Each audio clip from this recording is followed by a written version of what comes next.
사명에는 반드시 광야의 삶이 뒤따른다는 그런 제목의 말씀입니다.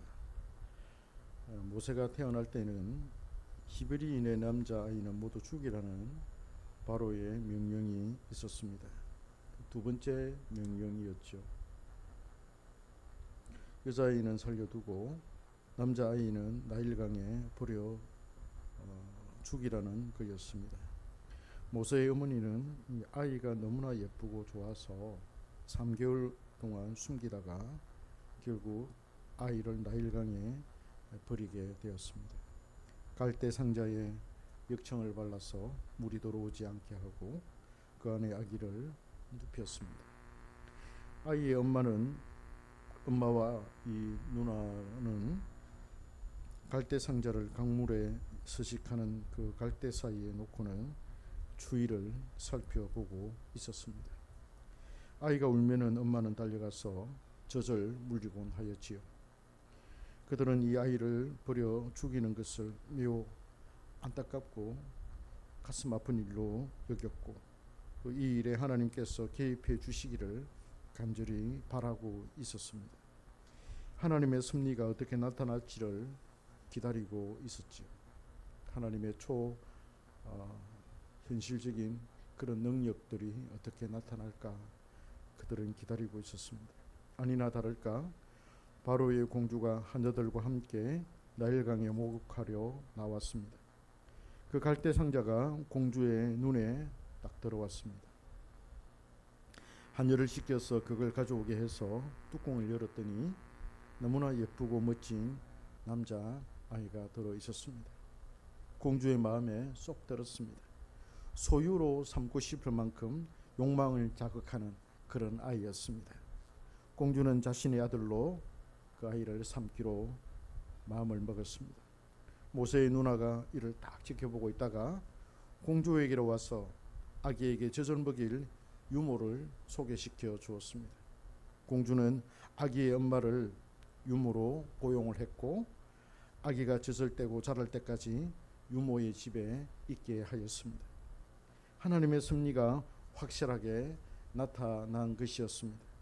그 유모는 모세를 낳은 엄마였습니다.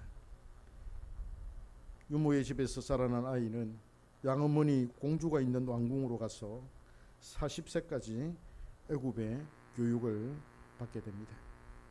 애굽의 문학이나 지리학이나 천문학, 수학, 기하학 등 뿐만 아니라 무술연마라든지 체력단련이라든지 이런 다양한 학문을 그는 섭렵을 하였습니다. 그 어떤 히브리 사람도 배울 수 없는 탁월한 교육이 모세에게 주어졌습니다.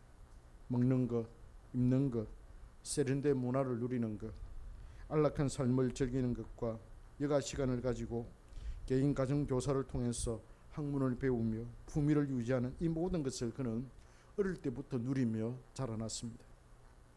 그러나 모세는 어릴 때부터 자신의 정체성을 알고 있었습니다. 그는 애굽 사람이 아니라 히브리 사람이라는 것을 늘 인식하며 살았습니다. 그는 하나님의 섭리를 이해하고는 하나님의 귀한 사명을 위해서 다른 사람들과는 달리 내가 특혜를 받고 있다고 그는 믿고 있었습니다. 그렇지. 아무나 누릴 수 없는 이 특혜, 이 특권을 내가 누리고 있지 라는 것을 늘 생각하며 자기 민족에 대해서 늘 미안한 마음을 가지고 있었습니다. 우리도 그렇지 않습니까? 집안에서 여러 형제가 있는데 그 형제가 특별하게 공부를 잘해가지고 또 부모의 특별한 어떤 지원과 지지를 받아가지고 서울에 있는 저 유명한 대학에 들어가서 공부를 해서 또 좋은 직장에 이렇게 다니면 그 마음속에는 한켠에는 늘 부담이 있는 거예요. 내가 우리 가족을 위해서, 이 가정을 위해서, 가문을 위해서 뭔가를 해야 되는데 하는 그런 마음이 있지 않겠습니까? 모세는 더 큰 그런 부담감, 그런 마음을 가지고 있지 않았을까 하는 생각을 가지게 됩니다. 자신의 민족이나 집안에 대해서 미안한 마음을 그는 가졌을 것입니다. 그는 40세의 나이에 이제 때가 왔다고 생각하고는 대단한 결심과 결단을 합니다. 남다른 혜택을 받았으니, 남다른 특권을 누렸으니 이제 자신의 재능을 자신의 민족을 위해서 사용해야 하고 헌신해야 한다고 그는 생각했습니다. 이제 자신의 민족 히브리 사람을 위하여 살아야 한다고 그는 결심을 하게 됩니다. 이 결심이 어디에 나오느냐 하면 히브리서 11장 24절부터 26절의 말씀에서 나오는데요. 거기에 보면 아주 모세의 이 비장한 각오가 나타나 있습니다. 한번 볼까요? 히브리서 11장 24절입니다. 교사님 빨리 찾아서 한번 읽어볼까요?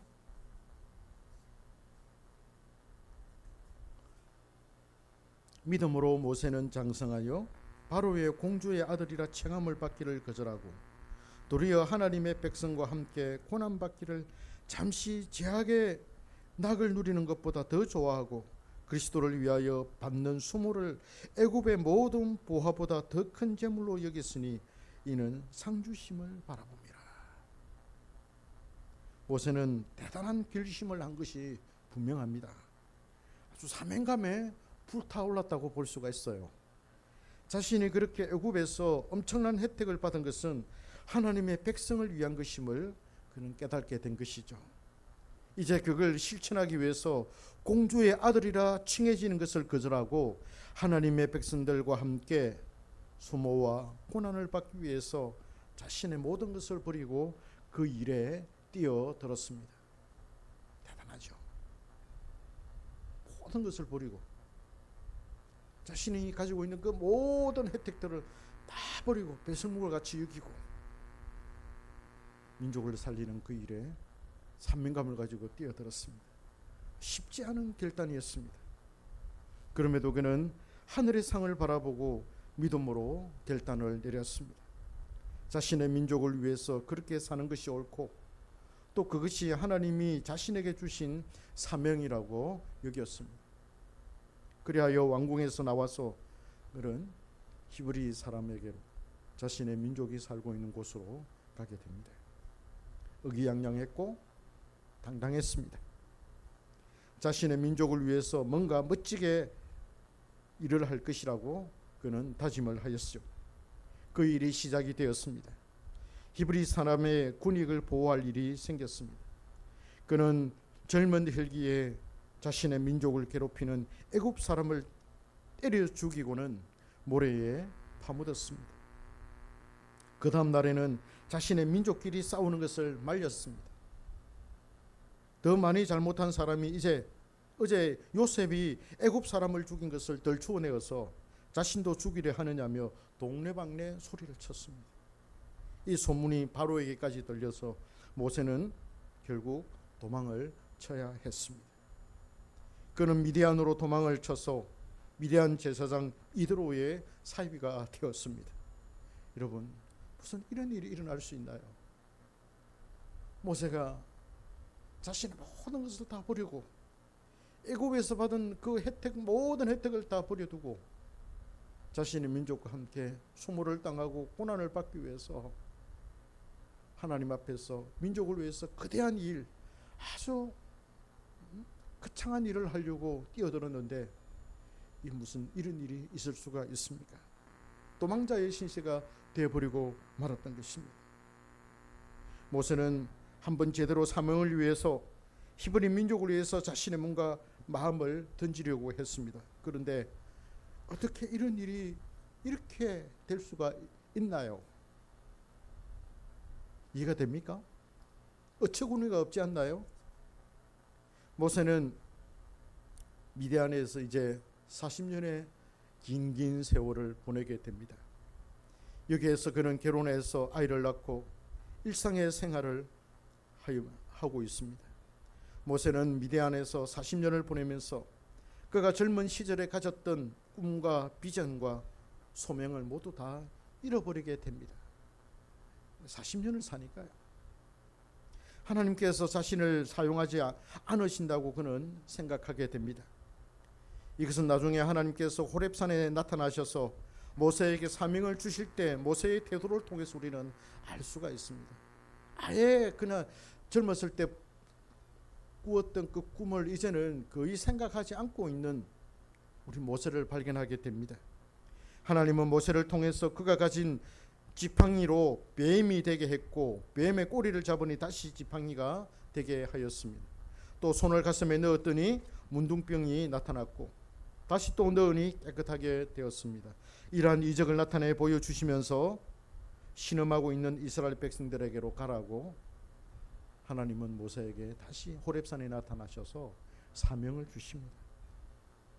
그러나 모세는 못 가겠다고 딱 거절을 합니다. 그리고는 또 핑계를 댑니다. 이스라엘 백성이 자신의 말을 듣지 않을 것이며 또 믿지 않을 것이며 자신은 또 말이 어눌한 사람인지라 더욱 자신의 말을 듣지 않을 것이라고 그는 말합니다. 게다가 그는 다른 사람을 보내라고 말합니다. 왜 그럴까요? 모세는 이미 40년 전에 이스라엘 백성들에 대해서 상처를 많이 받을 것 같아요. 그렇지 않습니까? 그 상처를 받고서 그는 도망을 쳐 나온 것이 아닙니까? 아마 그 상처가 아직도 아물지 않고 그대로 남아 있었다. 나는 이제 결코 애굽으로 돌아가지 않을 거야. 나는 미디안 땅에서 여기서 그냥 살 거야.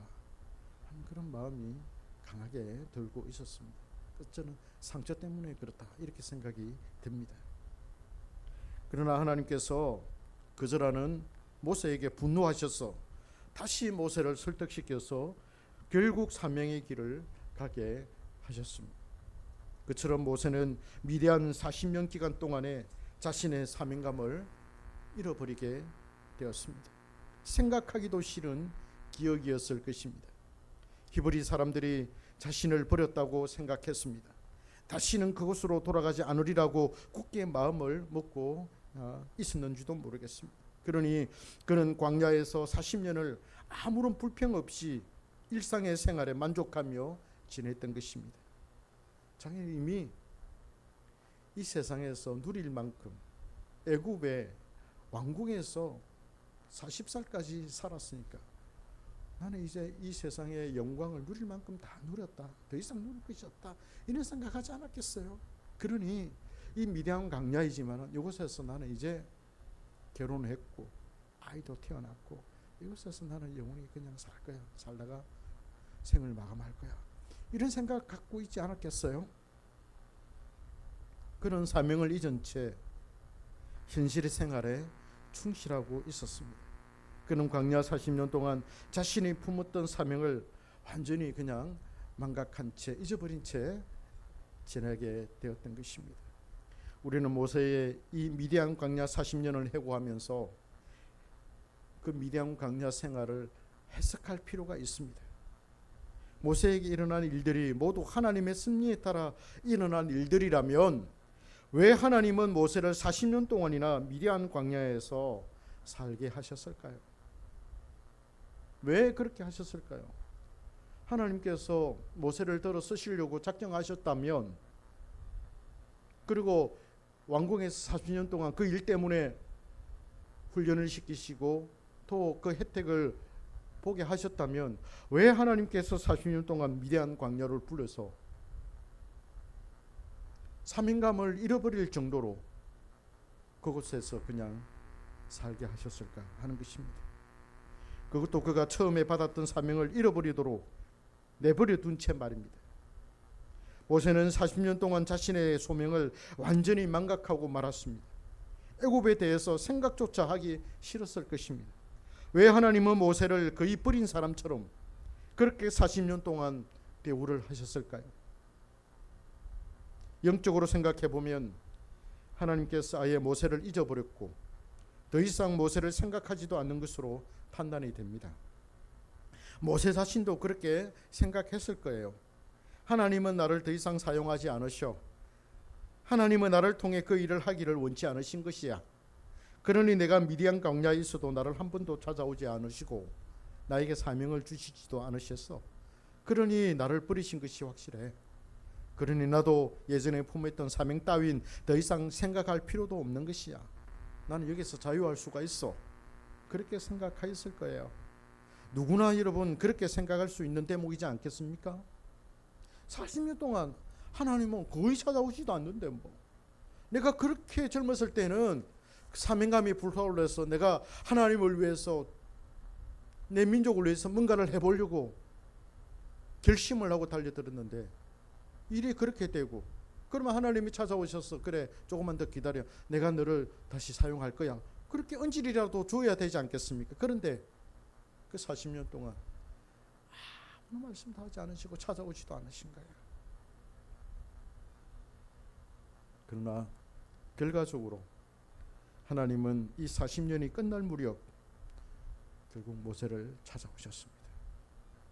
모세를 버리신 것이 아니라 40년의 긴 세월 동안 하나님은 모세를 다듬고 계셨습니다. 모세가 부족한 부분, 그 40년의 긴 세월 동안 그 큰 일을 위해서 하나님은 그를 다듬고 계셨던 것입니다. 모세는 기능적인 면과 학문적인 면에 있어서는 그 당시 세상에서 가장 탁월한 능력을 소유한 사람이었습니다. 학문적으로도 뛰어난 사람이었습니다. 신체적으로도 뛰어난 사람이었습니다. 외모적으로도 뛰어난 사람이었습니다. 아주 능률 있는 효과적인 사람이었고, 효과적인 일을 할 수 있는 사람이었고, 탁월한 일을 할 수 있는, 어떻게 보면 애굽에서 정말 다른 왕자들보다도 더 탁월한 그런 재능을 가진 그런 사람이었습니다. 그는 용감했고 뛰어난 학식과 재능을 가지고 있었습니다. 혈기도 왕성했고요, 뭔가 일을 하면 추진력도 있는 그런 사람이었습니다. 애굽에서 공주의 아들로 교육을 받은 것은 세계의 탑에 속한 것이었습니다. 누가 그 왕궁에서 이루어지는 그 교육을 받을 수 있겠습니까? 누구에게나 주어지는 그 교육의 혜택이 아니었습니다. 공주의 아들이 아니면, 그 가족이 아니면 받을 수 없는 그런 특별한 교육이었습니다. 더 이상 바랄 것도 부족할 것도 없었습니다. 그러나 모세에게 부족한 것이 있었어요. 그 부족한 것은 자신의 혈기를 다스리는 것이었고 또 지혜가 필요한 것이었습니다. 학문에는 뛰어났고 세상적으로 현실적으로 모든 부분들에 있어서 다 갖춘 사람이었지만은, 그러나 하나님의 지혜에 있어서, 혈기를 다스리는 데 있어서, 자기 마음을 다스리는 데 있어서는 그는 너무나도 부족했습니다. 그는 사람의 마음을 읽을 줄도 몰랐고 힘의 균형이나 힘의 역학을 그는 알지도 못했습니다. 한마디로 눈치가 없는 사람이었습니다. 사람이 무엇으로 움직이고 밑바닥에 사는 사람들의 생활 습관이나 정신 상태를 그는 알지 못했습니다. 그는 어려움을 모르고 자랐습니다. 참고 견디고 인내하는 법을 몰랐습니다. 물론 모든 인간이 지닌 덕목으로 인내를 배울 수는 있어도 하나님께서 요구하시는 그 인내는 그는 배우지를 못했습니다. 화를 참고 비참함을 견디는 훈련이 그에게는 없었던 것이죠. 세상의 사람들이야 학문을 바탕으로 해서 뛰어난 리더십으로 사람을 이끌면 사람이 따라옵니다. 그렇잖아요. 그래서 그는 큰 업적을 남길 수도 있고 위대한 일들을 행할 수 있습니다. 그러나 하나님의 백성을 이끄는 데 있어서는 문제가 달라집니다. 하나님과 인간의 중간에 선 자가 바로 선지자이고 지도자이지 않습니까? 영적 지도자는 백성들을 하나님께로 이끄는 자이며 또 하나님께서 원하시는 대로 백성을 이끌어야 합니다. 하나님의 마음을 살펴야 하고 하나님의 뜻에 복종하고 순복할 줄 알아야 하는 것이죠. 자신이 큰 일을 행해놓고 그 공을 자신에게 돌린다면 그 일을 시키시고 그 일을 잘 되게 하신 하나님은 어떻게 되는 거예요? 그는 매우 교만한 사람이 될 것입니다. 사울 왕과 다윗을 비교해 보았을 때 고난이 없이 왕이 된 사울은 나중에 하나님 앞에서 매우 교만한 사람이 되었습니다. 자신의 영광을 자랑하고 하나님의 뜻을 무시하는, 자신에게 일을 시키고 자신에게 승리를 안겨준 그 하나님을 섭섭하게 하는 왕이 바로 사울 왕이었습니다. 그러나 다윗은 그렇지 않았죠. 다윗은 왕이 되기까지 숱한 고난과 고통과 위험과 수고와 눈물과 땀과 헌신과 어려움 가운데에서 그는 자라났기 때문에 그는 결코 하나님을 버리지 않습니다. 하나님 앞에서 교만하지도 않습니다. 교만하면 또 하나님께서 때리시니까 두드려 맞고 또 돌아오고 반복되는 그런 모습들을 우리는 다윗에게서 보게 됩니다. 그러나 이런 것들이 사울에게는 없었습니다. 그는 하나님의 말씀을 가볍게 여기서 늘 어기면서 자신의 뜻대로 생각하고 이스라엘을 이끌었죠. 그러나 하나님은 모세가 당신의 신실한 종이 되도록 광야에서 40년의 세월을 보내게 하셨습니다. 말이 40년이지 정말 지긋지긋한 삶이었습니다. 우리는 4년도 견디기 힘든데, 그죠? 40년을 그렇게 살았다. 이 40년의 이 세월이 없었더라면 이스라엘 백성들을 데리고 광야 40년 세월 이끌 수가 없었을 거예요. 하나님은 이스라엘 백성들을 40년 동안 이끌기 위해서 이미 모세를 광야에 먼저 보내셔서 40년 동안 훈련을 받게 하신 겁니다. 할렐루야. 일종의 하나님의 훈련이었고 단련이었습니다. 모세는 그 기간 동안 비참함이 무엇인지를 알았고 미디안 사람들의 밑바닥 생활을 경험해서 스스로를 낮추는 그런 겸손을 배웠던 것입니다. 3, 4년이 아니라 40년의 세월이 흘렀으니 그런 겸손과 겸비가 이제 몸에 배었을 거예요. 그러니까 애굽에서 가지고 있었던 그 의기양양함, 물론 마음으로는 나는 히브리 민족이다라고 했지만은 그러나 40년 동안 그가 받았고 누렸던 또 느꼈던 그 정신세계와 그 품위와 그 당당함이 몸에 배어있는데 그 40년을 광야에서 지내면서 그 애굽의 물들이 다 빠져나가는 거예요. 쫙 빠져나가는 거예요. 나는 이제 애굽의 사람이 아니야. 나는 이제 비참한 사람이야. 나는 이 미디안 사람 중에 한 사람일 뿐이야. 아주 그런 겸손한 사람이 된 것입니다.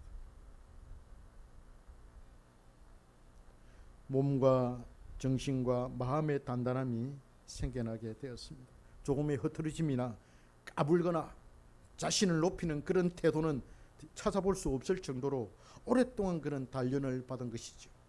참고 견디며 인내하는 법을 배웠던 것입니다. 우리는 이것을 모세가 겪은 시련이었고 고난이라고 생각합니다. 우리가 볼 때 모세는 광야에서 고난을 당했습니다. 이런 고난이 없었더라면 출애굽한 이스라엘 백성들의 광야 생활 40년을 이끌 수가 없었을 거예요. 이 고난과 단련을 통해서 모세는 하나님께서 쓰시기에 부족함이 없는 그릇이 되었습니다. 할렐루야. 우리가 지금은 할렐루야 하지만 모세 입장에서 볼 때 그 40년은 결코 만만치 않은 지긋지긋한 질퍽질퍽한 그런 삶이었을 것입니다. 그러나 그는 이 삶을 통해서 더욱 깨끗해졌고 생각과 정신이 더욱더 선명해졌습니다. 할렐루야. 바울은 디모데후서 2장 20절에서 이렇게 말합니다. 디모데후서 2장 20절입니다. 큰 집에는 금그릇과 은그릇뿐 아니라 나무그릇과 질그릇도 있어 귀하게 쓰는 그릇도 있고 천하게 쓰는 그릇도 있나니 그러므로 누구든지 이런 것에서 자기를 깨끗하게 하면 귀히 쓰는 그릇이 되어 거룩하고 주인의 쓰심에 합당하며 모든 선한 일에 준비함이 됨이라. 하나님의 집에도 그릇의 종류가 여럿 있는데 문제는 그것이 깨끗하고 거룩해야만 주인이 쓰신다는 거예요. 바울이 지금 그걸 말하고 있습니다. 고난은 우리로 하여금 더욱 거룩하게 하는 과정입니다. 우리가 고난을 통해서 연단을 받고 단련될 때 우리는 죄와 싸워 이길 수가 있습니다. 그렇잖아요. 죄와 싸우는 방법과 의지를 배우게 되고 거룩한 삶을 갈망하게 됩니다. 그렇지 않고는 결코 우리는 죄와 싸워서 이길 수가 없습니다. 우리가 고난을 당하는 그 이유는 바로 죄와 싸워서 이기도록 하는 거예요. 고난을 많이 당한 사람, 연단을 많이 받은 사람은 고난과 싸워서 이길 수가 있고 죄와 싸워서 이길 수가 있습니다. 그는 죄와 싸우는 방법과 의지를 배우게 되고 거룩한 삶을 갈망하게 됩니다. 고난을 통해 절제하는 법을 배우게 되고 하나님을 두려워하는 법을 배우게 되지요. 그렇게 되기 전에 그는 자신의 생각대로 살았고 자신의 욕망에 따라서 멈출 수 없는 감정에 이끌려서 그는 살아왔습니다. 그러나 그는 긴 세월 동안 아무것도 없는 광야에서 비참한 삶을 살고 밑바닥 생활을 통해서 겸손을 배우고 하나님을 두려워하는 법을 배우며 죄와 싸워서 거룩해지는 법을 배우게 되는 거예요. 이를 통해서 그는 하나님이 쓰시는 거룩한 그릇이 되는 것입니다. 할렐루야. 모세도 마찬가지였습니다. 그는 아주 긴 세월 동안 그는 거룩한 삶을 살았습니다. 왕궁의 화려한 삶이 아니라 맛있는 것을 먹고 좋은 옷을 입고 품위 있는 여가를 가지고 정신적인 활동을 하면서 그렇게 사는 것이 아니라 또 동족에게 칭찬을 받고 인정을 받고 영웅으로 대접받는 그런 삶이 아니라 아무것도 없는 외딴 곳에서 거룩과 고독과 외로움과 싸우며 자신을 단련시키며 살았던 것입니다. 이 생활을 통해서 모세가 거의 완성된 시점에 하나님은 그를 찾아온 것입니다. 모세는 이제 내 인생 끝났다. 나 이제 80이 되었는데 여기서 나는 이제 살다가 생을 마감할 거야. 그런 마음을 먹었어. 그래도 나는 만족한다. 그런 마음을 딱 먹고 있을 때 끝무렵에 하나님이 모세를 딱 찾아오신 것이죠. 이제 하나님께서 스스럼 없이 그를 사용하시겠다고 말씀하시는 거예요. 여러분, 우리도 그렇습니다. 우리가 하나님의 사명을 부여받았으면 반드시 우리에게 광야의 삶이 따라옵니다. 반드시 따라옵니다. 믿으십니까? 믿으시기 바랍니다. 반드시 옵니다. 준비하십시오. 우리는 천국에 들어가는 사명을 부여받았습니다. 사명입니다. 천국에 들어가는 삶은 사명입니다. 바울은 천국에 들어가려면 많은 환난을 받아야 한다고 말했습니다. 환난을 겪는 이유가 바로 천국에 합당한 사람이 되는 것이고 하나님을 영화롭게 하는 것입니다. 이런 연단이나 단련이 없이는 결코 하나님은 우리에게 일을 맡기지 않으십니다. 그런 사람은 결국 타락하게 됩니다. 자신을 높이고 자신의 영광에 도취되어서 하나님께 죄를 범하게 되는 것입니다. 하나님을 부리는 사람으로 인식이 되지요. 자기가 하나님의 종이 되는 것이 아니라 자기가 하나님을 부리는 사람이 되는 것입니다. 하나님의 말씀에 순종하는 사람이 아니라 자신이 무엇을 해도 하나님은 자신의 편에 서서 복을 주시는 분으로 생각합니다. 그것도 그렇게 되어서 성공하여 수많은 사람에게 박수갈채를 받고 인정을 받고 대접을 받고 영웅이 됩니다. 그러나 그는 이미 하나님으로부터 버림을 받은 사람입니다. 사울이 그랬습니다. 그러나 하나님으로부터 버림을 받았지만 꽤 오랫동안 왕위를 유지하며 자신의 성에서 향락을 유지할 수가 있었습니다. 그가 죽을 때 말년의 비참한 최후를 맞이하였고 그의 운명에 대해서 성경은 아주 부정적으로 묘사하고 있습니다. 사명을 감당하기 위해서는 반드시 광야를 거쳐야 합니다. 힘들고 어려워도 그 길을 가야 합니다. 나는 가기 싫어도 하나님은 그리로 인도하실 것입니다. 현재 내가 서 있는 그곳이 바로 광야입니다. 우리가 지금 현재 서 있는 이곳이 바로 광야입니다. 믿으시기 바랍니다. 이 생활을 잘 이겨내야 합니다. 이 생활에 만족해야 합니다. 익숙하고 즐거워해야 합니다. 그리고 거룩을 위한 싸움을 싸워야 합니다. 그래야 어느 시점에 하나님께서 우리를 찾아오셔서 우리를 들어 쓰실 것입니다. 이때는 우리에게는 사명이고 뭐고 다 사라져버리고 하나님 나 지금 이 생활 나는 만족합니다. 그러니 하나님 그 사명 나 감당할 능력이 없습니다. 그러니 다른 사람을 쓰십시오. 나는 이제 됐습니다. 그렇게 말할 정도 그 정도까지 우리는 광야 생활을 해야만 될 것입니다. 그리고 그때를 기다려야 합니다. 하나님의 뜻이 나타나기를 바라면서 현재 생활에 만족하며 살아야 합니다. 그래서 우리 교회를 세우는 이 일 얼마나 힘듭니까? 저도 지금 3년째잖아요. 3년을 오면서 한시도 그냥 내가 뭔가를 해야 된다고 생각했어요. 내가 뭔가를 하나님 앞에서 개척교회 하면서 교회를 세우면서 뭔가를 내가 해야 된다. 기도도 내가 억지로라도 해야 된다. 뭔가를 내가 뭐 해야 된다. 교회 청소도 내가 억지로라도 해야 된다. 이렇게 생각해 왔어요. 그러다 보니까 내 속엔 내 영혼이 점점 피폐해지고 하나님과의 누리는 그 교제와 그 관계, 사귐은 점점 시들어져 가는 것을 발견하게 되었습니다. 그 일을 위해서, 교회를 세운다는 그 일을 위해서 내가 뭔가를 해야 된다라고 하는, 가만히 있으면 안 된다라고 하는 그 강박증 때문에 하나님과의 관계가 어그러지는 것을 발견하게 되었습니다. 다 내려놓고 하나님 말씀에 집중하고 그 하나님 말씀 가운데서 하나님과 사귀는 것, 이것이 우리에게 지금 가장 필요한 것. 광야에서 가장 필요한 것은 바로 하나님과 사귀는 그 사귐. 저는 그것이 가장 필요하다고 생각합니다. 하나님이 나에게 은혜를 주시고 나에게 평강을 주시고 기쁨을 주실 때, 그때 주님의 일이 이루어지는 것입니다. 그 기쁨 누리시기를 바랍니다. 광야에서 우리가 누려야 할 그 평안이 바로 그겁니다. 우리 주님께서, 부활하신 주님께서 물을 꼭 걸어 잠그고 두려워 벌벌 떨고 있는 그 제자들에게 찾아오셔서 평안하냐 물었습니다. 그 평안의 의미가 무엇이겠습니까? 앞으로 제자들은 이 일을 지금 어떻게 할고,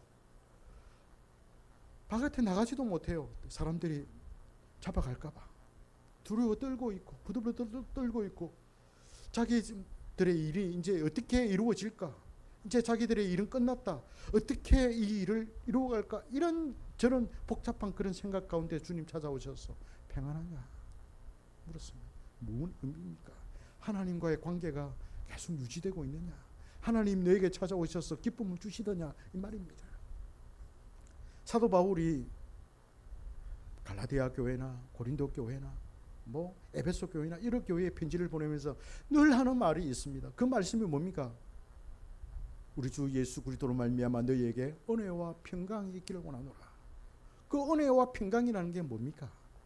하나님과의 관계에 있어서 전에는 불평하고 원망하고 하나님에 대한 부담감을 가지고 있고, 또 하나님이 나에게 이런 시련을 주실까, 또 하나님이 나에게 저런 또 시험을 주실까, 늘 노심초사하면서 때로는 막 이를 갈기도 하고 늘 그런 하나님에 대해서 불편한 마음을 갖고 있었는데, 그 하나님께 대한 그 불편한 모든 생각들이 다 사라져버리고 우리 하나님께서 주신 하늘의 그 기쁨, 그 은혜, 그 평강, 그 마음이 편안해져. 이제 우리 주님만 바라보게 되는, 이제 이 세상의 것 더 이상 나는 바랄 게 없습니다. 오직 주님만 바라보고 주님의 뜻이 이루어지기를 원하고, 내가 천국에 들어갔다라는 것, 내가 하나님의 백성이 되었다라는 것, 그 하나만으로 내가 만족하면서 살 수 있는 그 기쁨, 거기서 오는 그 평강, 이걸 누리자는 거예요. 광야의 생활을 지낼 때 가장 필요한 것이 바로 저는 이거라고 생각합니다. 이 광야 생활 잘 이겨내시기를 주님의 이름으로 축복합니다.